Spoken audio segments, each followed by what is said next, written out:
Today we're gonna work on as in cell by saying sentences.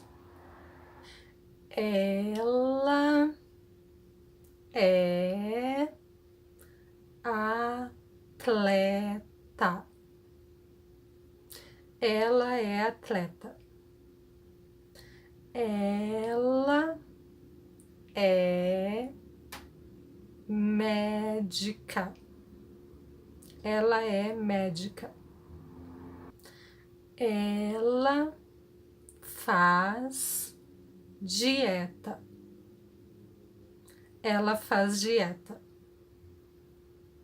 Ela tem um anel.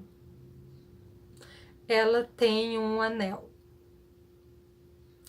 Ela tem uma régua. Ela tem uma régua. Normally you can compare the sound with the words leg, bag, bed. For a sound, you need jaw drop and corners of the lips need to be stretched. É. Let's say the words again.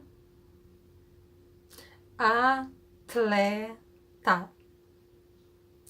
Médica. Dieta. Anel. Régua. I hope you can tell the difference better now. Remember to subscribe to Portuguese, to give the video the thumbs up, and see you next time. Tchau, tchau!